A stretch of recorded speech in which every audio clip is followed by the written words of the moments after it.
Hello दोस्तों।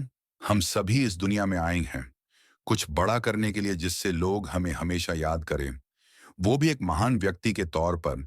यह तभी संभव हो सकता है जब हम कुछ बड़ा अलग हटकर करें।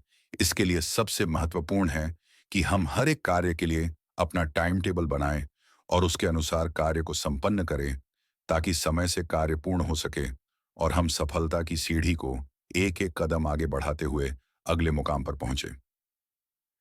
हमें किताब यह समझाती है कि असल में हमारे पास समय की कमी नहीं है, बल्कि हम एक साथ बहुत कुछ हासिल करना चाहते हैं। इसी जल्दबाजी में हम काम की गुणवत्ता खो देते हैं और वही कार्य बाद में और अधिक समय ले लेता है। डॉक्टर सुधीर दीक्षित द्वारा लिखित टाइम मैनेजमेंट बुक हमें समय के बेहतर उपयोग की दिशा में प्रेरित करती है। लेखक बताते हैं कि सफल होने और न होने के बीच का सीधा संबंध इस बात से है कि हम अपने समय को कितना समझदारी से मैनेज करते हैं। ये पुस्तक कोई शॉर्टकट फार्मूला नहीं देती जिसे अपनाकर कोई चमत्कार हो जाए, और वास्तव में ऐसा कोई फार्मूला होता भी नहीं। यदि हम इस पुस्तक की हर बात नहीं तो कम से कम एक बात को गंभीरता से अपनाएं, तो हम अपने जीवन में दैनिक बदलावों महसूस कर सकते हैं। समय की डायरी बनाना। समस्या यह नहीं कि हमारे पास समय नहीं है, बल्कि हमें पता ही नहीं है कि हमारा अधिकतर समय कहाँ जा रहा है। डायरी रखने से हम समय की अनजानी खपत को पहचान सकते हैं। अपने समय की सही तस्वीर देखने के लिए एक सप्ताह का समय रिकॉर्ड करना है। इसमें यह लिखना है कि दिन भर में हमने किन किन गतिविधियों में कितना समय खर्च किया है। टाइम टेबल बनाना। जब हम अपने दिन की योजना बनाते हैं तो हमारी दिन हमारे नियंत्रण में रहता है। टाइम टेबल दो तरीकों से बनाया जा सकता है। पूर्ण टाइम टेबल, पूरे 24 घंटे की योजना, जैसे नींद, भोजन, कार्य, व्यायाम आदि। संक्षिप्त टाइम टेबल, केवल कार्य समय या उत्पादक घंटों की योजना बनाना। यह तय करें कि कौन सा तरीका हमारे लिए अधिक व्यवहारिक है। कोई भी तरीका हो, लक्ष्य एक ही है, महत्वपूर्ण काम आज ही पूरे करना। प्राइम टाइम की खोज। दिन के 24 घंटे समान नहीं होते।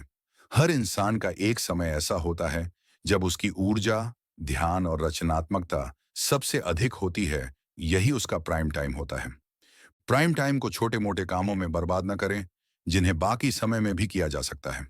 जब हमारा मन और शरीर उच्चतम स्तर पर हो तो उसे साधारण कार्यों में न गंवाएं। लक्ष्य निर्धारण और प्राथमिकता। स्पष्ट आर्थिक लक्ष्य बनाना। हम अक्सर अपने जीवन में सामान्य लक्ष्य बनाते हैं, जैसे आज से मैं ज्यादा मेहनत करूंगा या अपनी कुशलता बढ़ाऊंगा। परंतु सामान्य लक्ष्य अस्पष्ट होते हैं। इन्हें न तो मापा जा सकता है, न ही उनके पूरे होने का कोई निश्चित मानक होता है। सटीक और मापने योग्य लक्ष्यों के बिना समय का सही उपयोग संभव नहीं है। सबसे महत्वपूर्ण काम पहले करना। मूर्ख व्यक्ति जो काम अंत में करता है, बुद्धिमान उसे तुरंत कर लेता है। अधिकांश लोग दिन का समय कम महत्व के कार्यों में बर्बाद कर देते हैं और जरूरी काम टालते जाते हैं। यही कारण है कि कई बड़े लक्ष्य कभी पूरे नहीं होते। दिन की शुरुआत सबसे महत्वपूर्ण कार्य से करें, वही कार्य जो हमें अपने लक्ष्य के करीब ले जाता है। परिणाम का महत्व। उदाहरण के लिए, कर्मचारी अक्सर महसूस करते हैं कि वे 8 घंटे काम करते हैं, इसलिए उनकी तनख्वाह बढ़ानी चाहिए। दूसरी ओर कंपनी के मालिक सोचते हैं कि इस आदमी ने 5,000 रुपये का काम किया है और इसे 8,000 रुपये तनख्वाह पहले से मिल रही है, इसलिए इसकी तनख्वाह बढ़ाने की जरूरत नहीं है। इसके बजाय अगर संभव हो तो उसकी तनख्वाह कम कर देनी चाहिए या उसे नौकरी से निकाल देना चाहिए। कर्मचारी के लिए महत्वपूर्ण पैमाना यह है कि उसने कितने समय काम किया, जबकि कंपनी के मालिक के लिए महत्वपूर्ण पैमाना यह है कि उसने कितना मूल्यवान परिणाम दिया। आदतें और दिनचर्या। सुबह का लाभ लेना। कई लोग कहते हैं कि रात को बेहतर काम होता है। लेखक का मानना है कि हो सकता है यह सच हो, पर अनुभव यह बताते हैं कि सुबह का समय हर लिहाज से फायदेमंद होता है। सुबह 5 बजे की शांति, ठंडी हवा और तरोताजा दिमाग, ये सभी मिलकर काम की गति और गुणवत्ता दोनों को बढ़ा देते हैं। सुबह का 1 घंटा हमारी पूरी दिनचर्या की दिशा बदल सकता है। हर दिन व्यायाम करना। हमें हर दिन 1 घंटा सुबह अपने लिए निकालना होगा। लेखक का मानना है कि 23 घंटे इस शरीर से हम दूसरों के लिए काम करते हैं, तो क्या हम 1 घंटा अपने शरीर, अपने स्वास्थ्य और सौंदर्य की देखभाल करने के लिए नहीं दे सकते हैं? निश्चित कार्य निश्चित समय पर करना। हमारे शरीर में एक घड़ी होती है जिसे बायोलॉजिकल क्लॉक कहा जाता है। जब हम निश्चित समय पर काम करने की आदत डाल लेते हैं, तो हमारा शरीर उसी अनुसार ढल जाता है। उदाहरण के लिए, हम हर दिन दोपहर 1:30 पर खाना खाते हैं, तो हमें उस समय अपने आप भूख लगने लगेगी। हर महत्वपूर्ण काम के लिए एक निश्चित समय तय करने से हम शारीरिक और मानसिक रूप से उस कार्य के लिए पूरी तरह तैयार रहते हैं। कार्यों का विभाजन और सौंपना, काम सौंपना सीखना, दूसरों की योग्यता, बुद्धि, क्षमता और निष्ठा पर भरोसा करना आसान नहीं होता, और बड़ी सफलता हासिल करने के लिए ऐसा करना भी जरूरी होता है। काम सौंपने की कला में निपुण होने के लिए दो चीजों की जरूरत होती है। पहली, यह पता लगाना कि कौन से काम सौंपे जा सकते हैं, और दूसरी, किसको। बस इतनी सावधानी बरतें कि अति महत्वपूर्ण काम दूसरों को सौंपने के बजाय खुद करें। समय खरीदना। यदि हम समय के बजाय पैसे बचाने की ज्यादा कोशिश करते हैं, तो इसका मतलब है कि हम अपने समय को ज्यादा महत्व नहीं देते हैं। समय खरीदते समय हम कम महत्वपूर्ण काम बाहरी लोगों से करवाते हैं।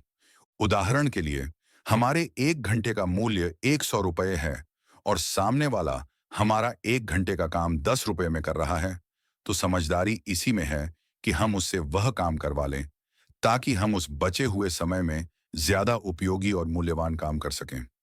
ध्यान भटकाने वाले तत्वों से बचाव। टीवी से बचकर रहना। लेखक के अनुसार एक सर्वे में पाया गया कि लोग हर सप्ताह औसतन 17 घंटे टीवी देखते हैं, यानी करीब 2.5 घंटे प्रतिदिन।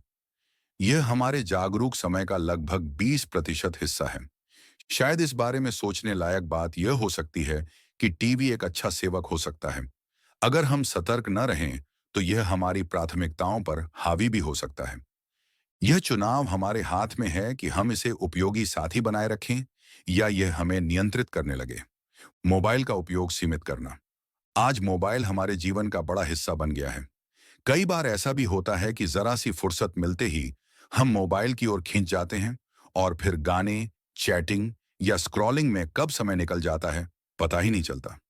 अगर हम चाहें, तो यह कोशिश कर सकते हैं कि मोबाइल का उपयोग सोच समझकर किया जाए, और जितना समय बचे उसे अपने ज्यादा जरूरी या रचनात्मक कार्यों में लगाया जाए। इंटरनेट का उपयोग कम करना।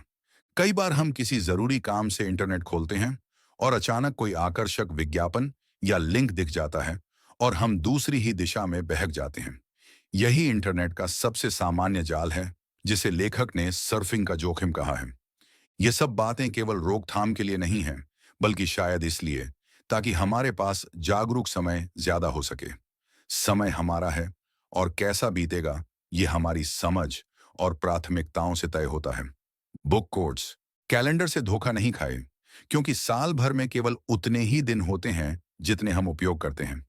एक व्यक्ति साल भर में केवल 1 सप्ताह का मूल्य प्राप्त करता है, जबकि दूसरा व्यक्ति 1 सप्ताह में ही पूरे साल का मूल्य प्राप्त कर लेता है। अमीर बनने का मतलब है पैसा होना, और बेहद अमीर बनने का मतलब है समय होना। सफल व्यक्ति ऐसे काम करने की आदत डाल लेता है जिन्हें असफल लोग नहीं करना चाहते। हालांकि सफल व्यक्तियों को भी वह काम अच्छे नहीं लगते हैं, पर उद्देश्य को याद रखते हुए वे नापसंद कार्यों से मुंह नहीं मोड़ते हैं। हर दिन समय जो छोटे छोटे अंतराल देता है, उसमें बहुत कुछ किया जा सकता है, जिन्हें अधिकांश लोग जाने देते हैं। अमीर लोग समय में निवेश करते हैं, और गरीब लोग धन में। व्यस्त होना ही काफी नहीं है, व्यस्त तो चींटियां भी होती हैं। सवाल यह है कि हम किस काम में व्यस्त हैं। सबसे महत्वपूर्ण चीजों को महत्वहीन चीजों की दया पर कभी नहीं छोड़ना चाहिए। दिन भी कितनी रहस्यमयी चीज है। कभी पंख लगाकर उड़ जाता है, और कभी निकलता ही नहीं, और उन सभी में 24 घंटे ही होते हैं। ऐसा बहुत कुछ है जो हम समय के बारे में नहीं जानते। हमारे पास समय की सबसे ज्यादा कमी होती है, परंतु हम इसी का सबसे ज्यादा दुरुपयोग करते हैं। ऐसी प्रार्थना करो जैसे सब कुछ ईश्वर पर निर्भर करता हो। इस तरह काम करो जैसे सब कुछ हम पर निर्भर करता हो। जिन लोगों के पास खाली समय होता है, वे हमेशा काम करने वाले लोगों का समय बर्बाद करते हैं। समय काटने का मतलब है कि समय हमें काट रहा है। कानून उस डाकू को कभी नहीं पकड़ता जो इंसान की सबसे बेस्ट कीमती चीज समय को चुराता है। सच्ची सफलता पाने के लिए खुद से ये 4 सवाल पूछे। क्यों? क्यों नहीं? मैं क्यों नहीं? अभी क्यों नहीं? यदि हमारा पड़ोसी जल्दी उठता है तो हमें उससे भी ज्यादा जल्दी उठना होगा। जो लोग सोचते हैं कि उनके पास शारीरिक व्यायाम के लिए समय नहीं है, उन्हें देर सवेर बीमारियों के लिए समय निकालना पड़ेगा। जब तक हम खुद को मूल्यवान नहीं मानते, तब तक हम अपने समय को भी मूल्यवान नहीं मानेंगे। जब तक हम अपने समय को मूल्यवान नहीं मानेंगे, तब तक हम इसके बारे में कुछ भी नहीं करेंगे। हम देर कर सकते हैं, लेकिन समय नहीं करेगा। अगर आपको ये वीडियो पसंद आया हो और आपने इससे कुछ नया सीखा हो, तो लाइक करें, कमेंट करें।